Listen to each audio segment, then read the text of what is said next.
In this lesson, we'll explore Power BI's most powerful and exciting feature, interactivity. Interactivity? Like when I click one thing, something else changes? Exactly. In Power BI, all your visuals are connected and interacting with one automatically updates the other based on what you selected. Let me show you how it works. Let's start by selecting one of the bars in our bar chart. When I click on New York in the bar chart, you will see that the numbers in your pie chart get updated. And when I release it, they change back to what they were before. And now when I select California, the numbers change again. Similarly, when I select headphone in the pie chart, the bar chart visuals update to show data specifically for the headphones category. This is interactivity, and the actions that are happening are cross-filtering and cross-highlighting. Power BI lets you customize how the visuals will respond to each other. By default, visuals will cross-filter and cross-highlight, but you can adjust this behavior. We'll start by selecting this bar chart visual. We'll head over to the Format section from the top ribbon.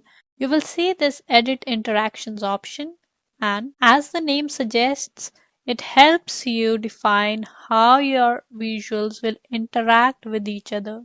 When you click on Edit Interactions, you will see these icons appear on other visuals.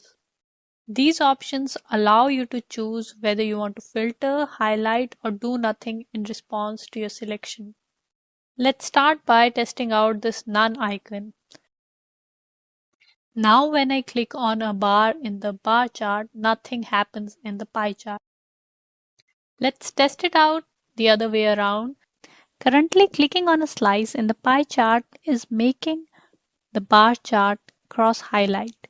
Now when I select the pie chart and select the interactivity on bar chart to be none, clicking on any of the slices in the pie chart does not affect the bar chart number. Next, switch to cross-highlighting by selecting the highlight icon on the bar chart.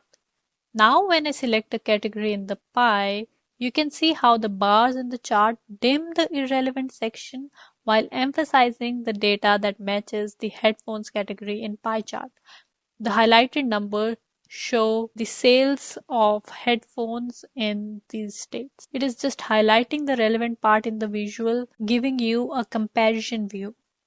Finally, let's see the cross filter option.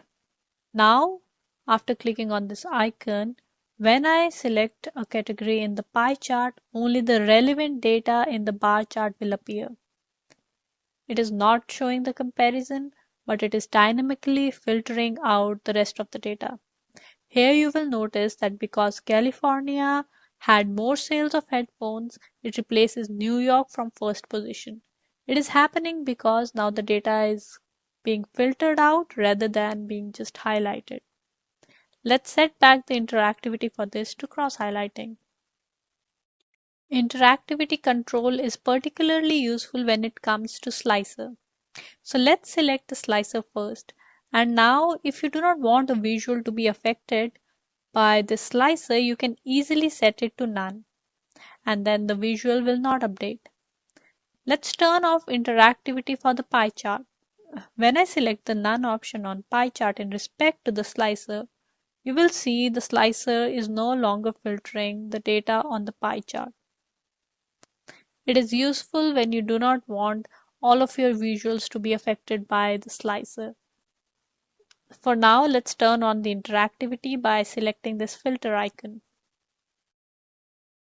Now, to turn off seeing these icons on top of your visuals, you can go back again to the Format section, and from here you can just deselect the Edit Interactions option. And you will see that the icons have disappeared from top of our visuals. I get it now. It's like the visuals are having a conversation with each other. That's one way to put it. The more you interact with your report, the more insights you can uncover. So, are you ready to combine everything we have learned so far? As ready as I'll ever be. Awesome! In the next module, we'll take all the skills and build an epic report. See you then!